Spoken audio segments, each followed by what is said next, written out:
What up, though? What up, though? It's the incomparable Deezil when you're tuned in to Deezil in the morning or Deezil in the AM, man. This is the extension of my podcast brand, man. Well, I like to start off the mornings when I wake the fuck up on time, man. Talk about things that were on my mind overnight or things that may have transpired overnight before I woke up. And today, man, I want to talk about my boy Coach Prime, bro. If you've been following my page, I'm a huge Coach Prime fan. I'm not gonna say I'm a Colorado Buffaloes fan because I'm fucking not, but I'm a Coach Prime fan, man. Love Deion Sanders. Always loved Deion since I was a kid. I'm a Florida State fan. Fell in love with him as an athlete at the college level. Followed him to the pros. Used to watch the cartoon show that he was on. Remember the song "Must Be the Money That's Turning Me Out." Must be the money. Like, I fucks with Deion, man.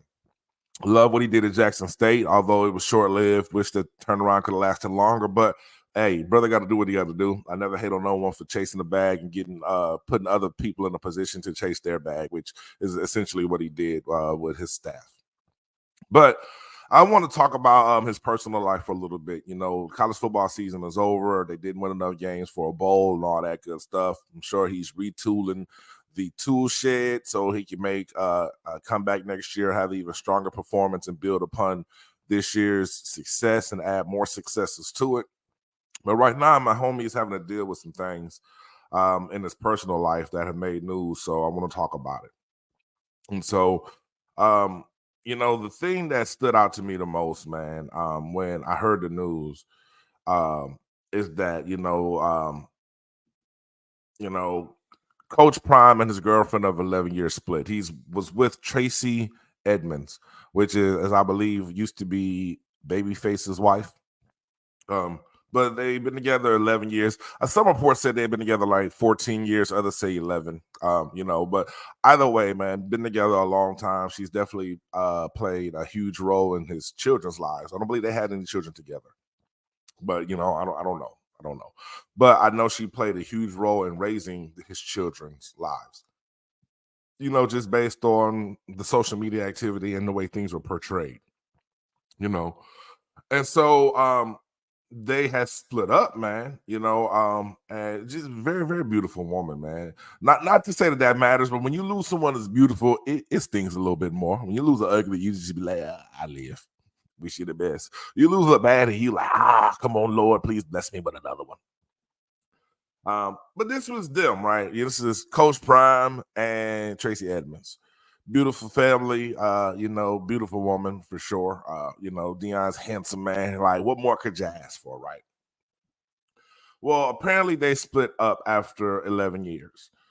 And so it's unfortunate, man, because it just really led me to the realization that us as men, a lot of times it feels like as a man, we have to choose between our dreams and our woman. Very rare does a man get to have the woman of his dreams and the career of his dreams. I know we see like the media, I'm going to just say social media, the media in general has kind of convinced us that people get these amazing happily ever afters and live perfect lives. But as we know, no one's perfect. No one lives a perfect life, right? There's always things that people wish could be different. But the thing that sucks about the Deion Sanders situation is like, his playing career has been well chronicled. His college career, athlete, basketball player, track star, football player, goes on to the professional level, one of the best football players, if not the best football player of all time. Phenomenal baseball player as well. Could have went down as one of the most legendary baseball players of all time had he committed more time to the game at that level. But as we know, he stuck with football for the most part and became a household name. After Coach Prime was done playing, he did a reality show things, and he's been coaching his kids, coaching at the lowest level of football all the way up to where he's at now. So he's been coaching.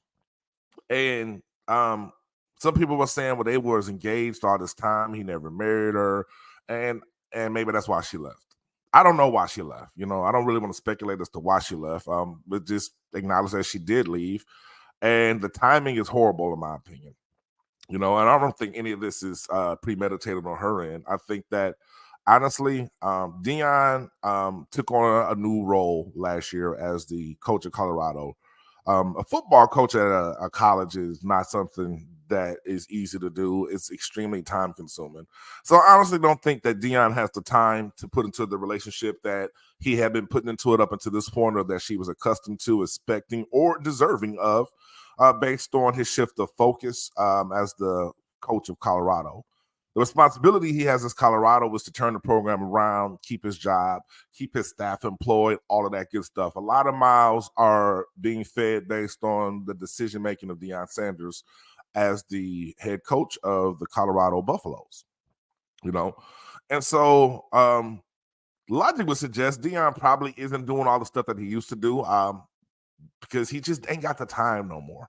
The obligation, I'm not even gonna say he underestimated the obligation, because I'm sure he knew what he was getting into, but it's one of those things that until you do it, you really can't anticipate the type of obligation or how it's going to affect your life. You can't really anticipate if you're going to be able to manage your home, your love life, your children, things like that, to the level that you've done in the past once you take on this new endeavor. But of course, you try, you give it everything that you got, and you learn from your mistakes. You hope that you're given a chance to make adjustments so there's no permanent damage done to your family unit.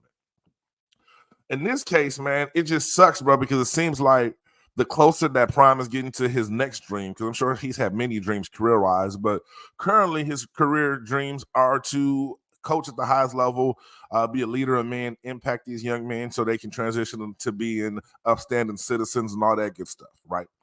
Um, and to be so close to realizing that dream, I mean, he's living it, of course, but to be so close to seeing that dream materialize in the way that you've dreamed it would in your mind, and to now have to deal with the heartbreak of losing someone who's obviously been very important to him, who's obviously been a huge part of his children's lives, who's obviously he's built his life around to an extent up until this point.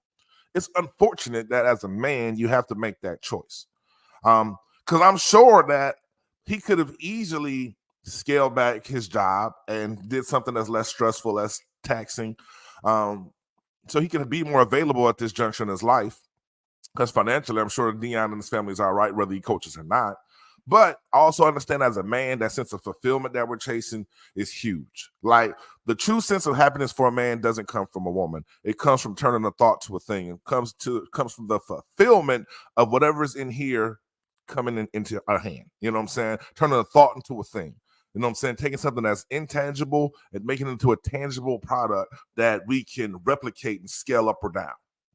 You know, there's no satisfaction to a man like knowing that I did what I set out to do the way I set out to do it. It validates us in ways that a woman could never validate us.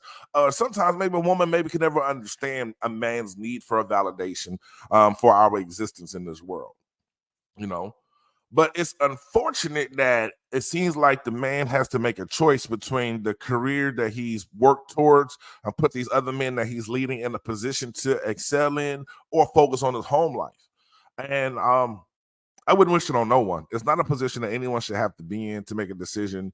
A lot of us feel like we have to choose between our career and our families, and that's unfortunate. That's just a byproduct of capitalism in the world that we live in. So I'm not going to get on that high horse as to why the system is broken, but I think we all can agree that for the most part, the system is broken because careers do put strains on relationships, and subsequently, relationships can also put strains on careers. I guess that's just the dynamics of human interactions as they exist currently.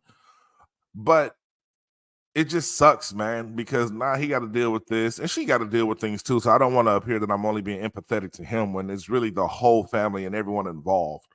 It's just unfortunate that we as adults sometimes have to choose between what we consider to be our purpose and our partner. And that's what it seems like. If you listen to Dion talk, he feels that he's on a mission from God to impact these young men's lives.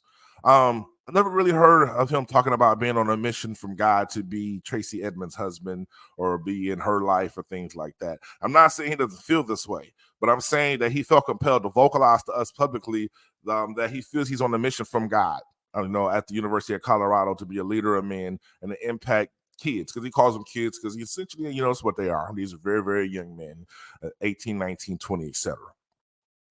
But as a man, you shouldn't have to choose between doing what you feel can add more value to the world and make the world a better place, and doing what makes you feel good in your heart. And that's being with your woman and making her feel secure and being everything that she may need you to be at any given time. Obviously, no one's perfect, and there's lots of room for improvement. And Dion didn't really necessarily excel in the situation like he felt he wanted to. His Instagram post was, he basically gave her flowers, said, "You are her." Like, I don't think this was a situation where these are two people who don't care about each other, or two people who have differences that they can't move past. I think this is a situation that the timing is really unfortunate because he's chosen this new path in life. And then maybe more than she signed up for, more than she was agreeing to, or she thought that she would be his wife by now. And now that he's dealing with this, she may feel like, I'm never going to get married to this man. I've already given him 11 or 14 years. Now he's taking on this contract in Colorado, 5 years, which could lead to an extension or lead to other opportunities at other schools. But the pressure he's facing as a coach isn't going away anytime soon. You know what I'm saying? It's not going away anytime soon. And at the end of the day, he's going to continue to have to, um, he's going to have to put more time and energy into that than she would probably like him to. I'm sure every woman, girlfriend in the world would like their significant other to be more available to them, except for some of you ladies laying up with them bums who ain't never got shit to do. But a busy man, a successful man is normally a busy man. Busy man is normally not going to have the type of time that a woman wants or deserves. But sacrifices have to be made, and it does take the right type of person to love a successful man. And few men are as successful as Deion Sanders at this level. And so definitely wish them the best. Prayers out to their family, man. But it's unfortunate that it seems like sometimes we have to choose between what we love and who we love in order to sustain happiness in this life. So y'all let me know what y'all think about that. Like, comment, subscribe. If you agree, if you disagree, give me some feedback, man. It's all a gift. I'm trying to be more consistent with y'all. I'm really trying to drop more content. I'm really trying to hone my craft and become better at what I do, so I can escape the cubicle. And every like and share that y'all do helps me do that. It all gets me closer to the ultimate goal, which is fuck that job. So with that being said, man, I hope y'all have a fantastic Thursday. I am the incomparable Deezil Greasel. You're tuned in to Know What I'm Saying live stream every morning. This is Deezil in the AM. I'm going to settle on the name at some point, but y'all know who it is and what it is, and now y'all know why it is, man. Take a page from the homie Brian King's book, I Love You, and there's nothing you can do about it. Y'all be blessed, man.